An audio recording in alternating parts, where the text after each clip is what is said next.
I'd start tonight with an apology, because I don't come to you tonight with a fantastic business principle, and nor do I come with a really amazing leadership idea. And to make up for what I didn't bring tonight, I brought us all a gift, because everybody likes gifts, don't they? Yes, especially beautifully wrapped gifts. I mean, I think, and maybe you would agree, that the more exquisite a gift is on the outside, the greater the intrigue about what is on the inside. So, shall I? Well, it's not quite what I expected. And you know, maybe tonight what I bring to you is not quite what you expect either. But I know that at some stage through your business journey, or maybe even through your personal journey, that what I bring to you tonight, this gift, will make sense. On Tuesday, a young 22-year-old autistic woman was shot dead by police. She had a knife in her hand. The situation was intense. There was a lot of yelling, there was a lot of shouting, and the experts say that in all of that commotion, she didn't have the capacity or the time to process the information that the police were talking to her about. According to the 2011 Australian statistic information, 1 in 100 children now fit the category for autism in Australia. That is more than the number of children diagnosed with cerebral palsy, deafness, blindness, diabetes, and leukemia combined. Research from America in 2013 set the rate of children with autism at 1 in 88. And in 2014, the rate was readjusted to 1 in 68. If that rate continues, where will we be in the next 2 to 5 years? The developmental and medical world are calling this an autism epidemic, an unexplained explosion in the incidence of autism. But as Carrie Corello, a mother of an autistic child, says, if we go about declaring that autism is an epidemic and screeching about how we have to find a cure and who caused it and what we're going to do about it, then we miss the universal ideals of acceptance, tolerance, and open-mindedness. She says, and I agree, that she would rather be worried about less worried about the what, the how, and the why, and more concerned about the who, the individual, a person. It would be really great if we understood what the cause of autism was and if we had a cure for it. But the fact remains that right now in Australia we don't. But we do have 1 in 100 children, probably 1 in 68, and possibly a number even higher than that, who really just can't make sense of this world and who can't participate in it. These are kids who will one day go to school, who might attend your churches, who might play in your sporting teams, who might play with your children in playgrounds, who might go to shopping centres, eat in restaurants. Life has to happen.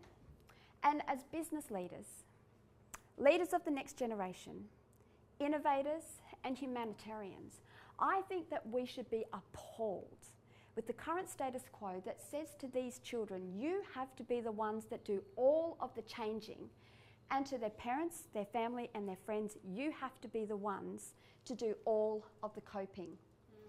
Our world has seen many revolutions, and I believe that we are currently on the edge of another revolution.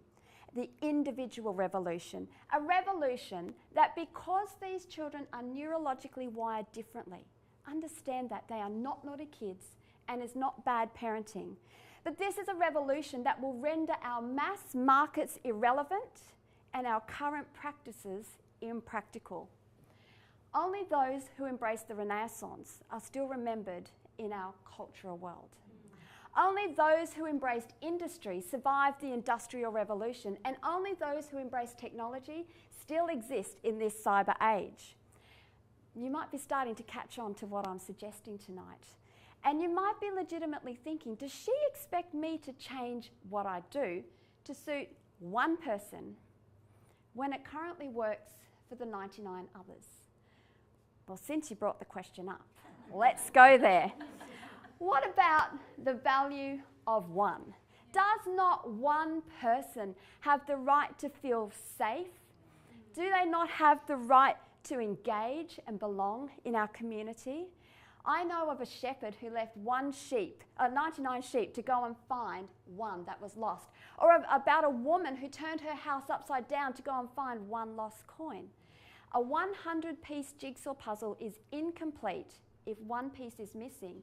And the value of a collection is significantly reduced if one item is not there.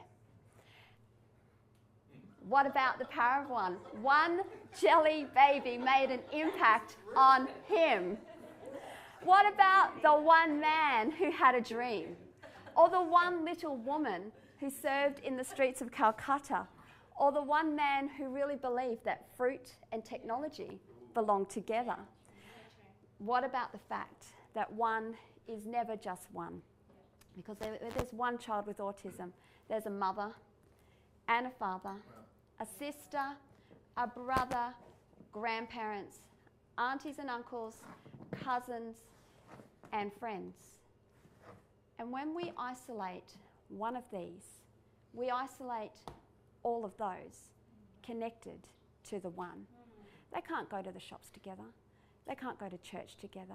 They can't go to a restaurant and have a nice meal together. They can't go to a fun event together if that place is too overwhelming and too inaccessible to that one person. My gift to you tonight is simple. It's just a simple question. Will you be one? Will you be one as a business leader, a leader of the next generation, an innovator, a humanitarian, who will look past a medical epidemic that expects medicine and therapy to fix everything and embrace the universal ideas of acceptance, tolerance, and open-mindedness, and see that on our doorstep is a revolution?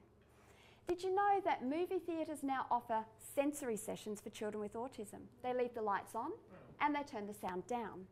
Did you notice that when the Lion King gave their performance last year touring Australia, they had an autism-friendly session?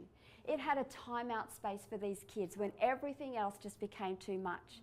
And last year, for the very first time in Australia, our shopping centres opened before normal trading hours so that these children who find that busy environment of the shopping centre too overwhelming to come in and talk to Santa before the day trade began. So what will you do? Will you be the ones to try to understand this revolution and its impact on what you do and how you do it?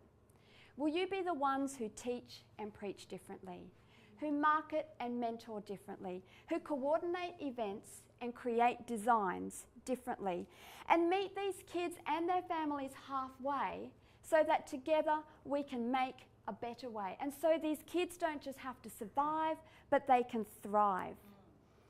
Every single one of us is unique and valuable. We are a gift to each other. And I think I'm going to take back my apology, because if you can take a hold of this gift that I bring you tonight and unwrap it properly in the context of what you do, perhaps I have just given you an amazing leadership principle and the next big thing in business. This has been another Metamorphic production.